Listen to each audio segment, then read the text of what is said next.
Welcome to Book Nibbles, Big Ideas, Small Bites. The story of Abraham Lincoln's final days, his assassination, and the ripple effect on America is told in Killing Lincoln with the drama of a novel and the rigor of a history lesson. Bill O'Reilly and Martin Dugard open the narrative not with the dry recitation of facts one might expect from a textbook, but with tension in the air, the sense that the Civil War is gasping toward its bloody conclusion and that America is balanced precariously between triumph and tragedy.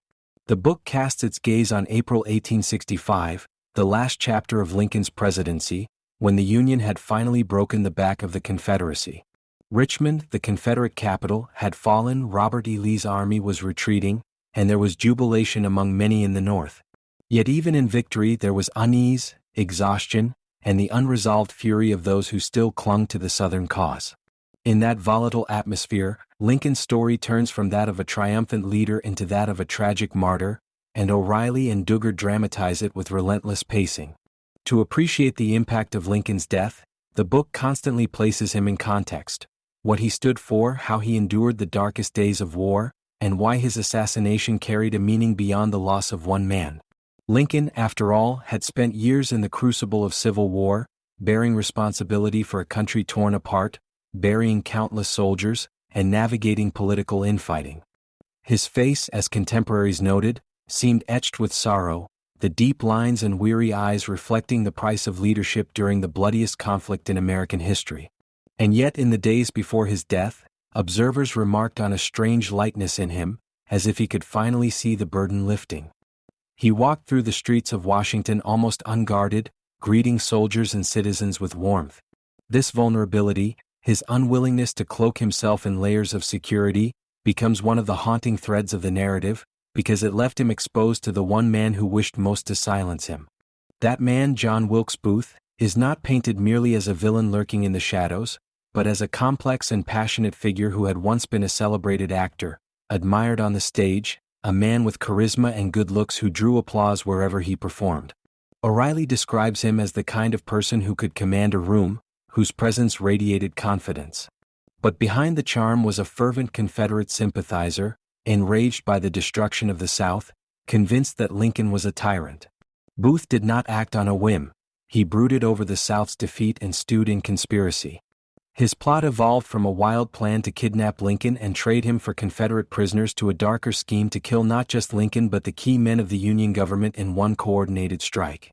The idea was not merely to assassinate but to decapitate the leadership of the Union in one night, an audacious, almost theatrical act of political terrorism. Booth's background as an actor bleeds into his scheme. He saw himself as performing on history's stage, and he craved the immortal role of Avenger of the South. The book brings the Civil War's final battles vividly into view, because the backdrop of violence and exhaustion explains both Lincoln's hope and Booth's despair. O'Reilly recounts General Ulysses S. Grant's dogged pursuit of Lee, the relentless march that cornered the Confederate Army at Appomattox Courthouse. The scenes are painted with visceral detail: soldiers trudging through mud, horses collapsing, the smell of gunpowder hanging in the air. When Lee finally surrendered to Grant on April 9, 1865, it was an event both somber and relieving.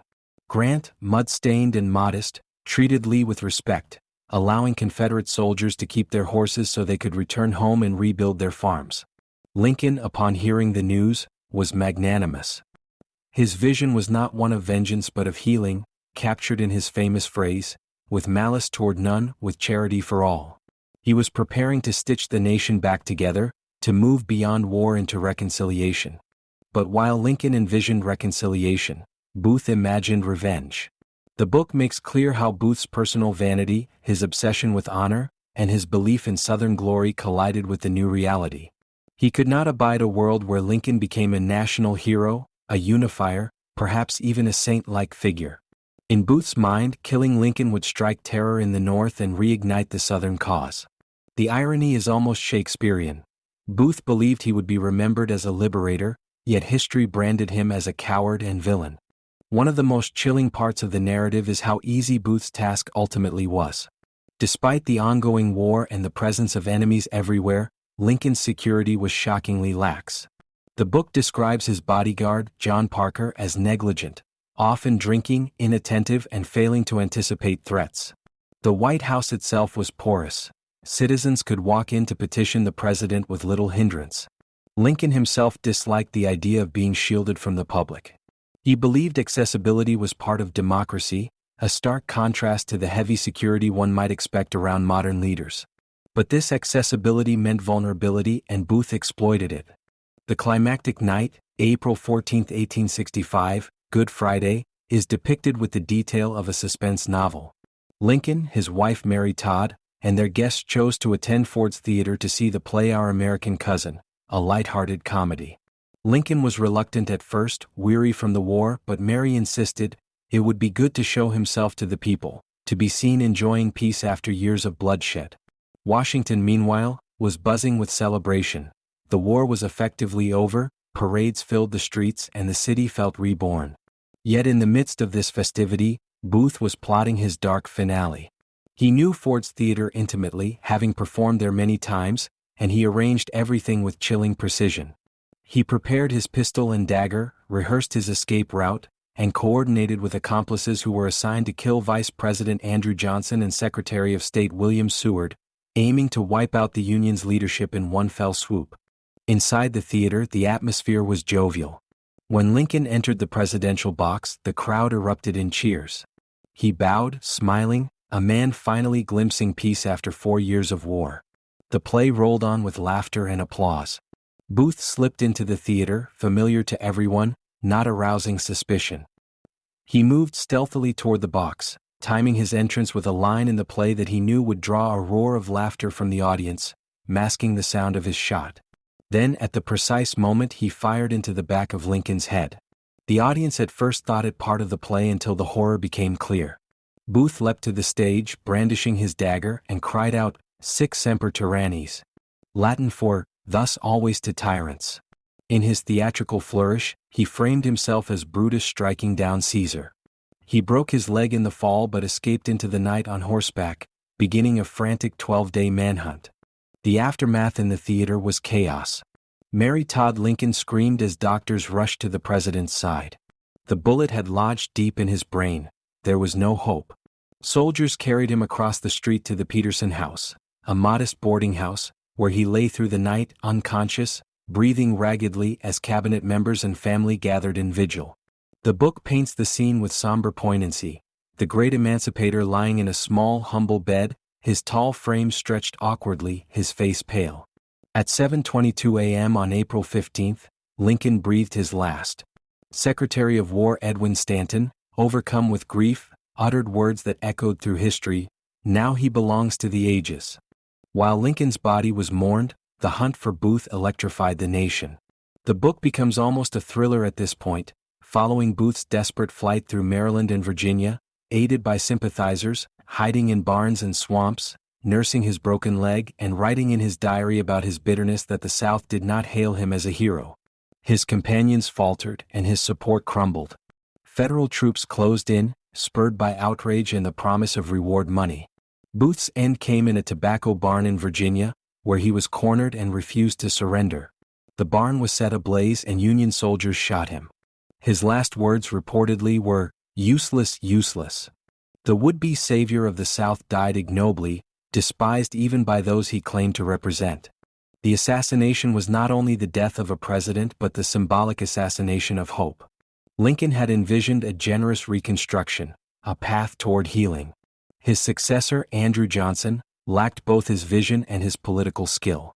The nation entered a turbulent era of bitterness, racial tension, and contested power. The tragedy of Lincoln's death was not simply the loss of a man but the derailment of a more compassionate reunification. O'Reilly suggests that had Lincoln lived, the South might have been reintegrated with less humiliation, perhaps avoiding decades of hostility and the violent backlash that Reconstruction provoked. What makes Killing Lincoln compelling is not just the recounting of these well-known events but the way it humanizes the figures involved. Lincoln is not portrayed as a distant monument of history but as a weary man with humor, compassion, and melancholy. Booth is not a cartoon villain but a man blinded by ideology and ego, whose theatrical flair made him believe murder would immortalize him. Figures like Grant, Stanton, and Mary Todd are given space to breathe, revealing their personalities, their fears, and their moments of courage. The narrative is tight, cinematic, and rich in detail, drawing readers into the suspense of a moment even when the ending is already known. One of the book's enduring lessons is the fragility of leadership and the consequences of inadequate protection. Lincoln's casual approach to security seems almost reckless by modern standards, yet it reflected a democratic idealism, a belief in openness, that cost him his life. Another lesson is about the dangers of radicalization. Booth's descent into fanaticism shows how personal pride, wounded regional loyalty, and ideological obsession can drive someone to commit atrocities while convincing themselves of righteousness.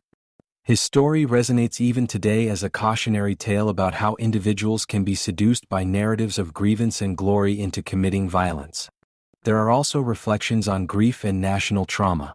Lincoln's funeral train, which carried his body across states to Illinois, drew millions of mourners, people lining the tracks, weeping openly, laying flowers.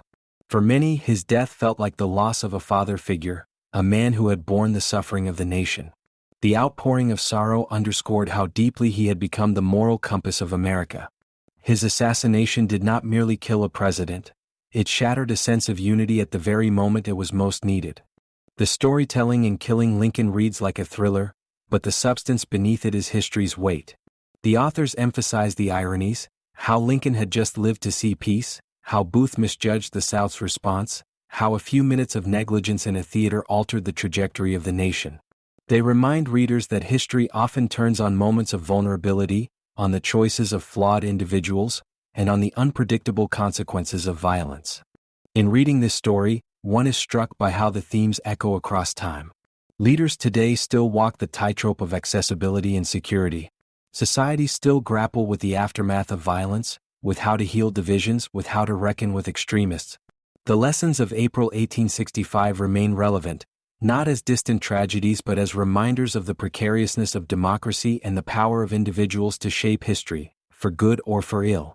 Killing Lincoln ultimately leaves readers with the image of two men: Lincoln rising above hatred, seeking reconciliation, carrying the scars of war yet ready to forgive, and Booth, consumed by hatred, seeking glory and finding only ignominy.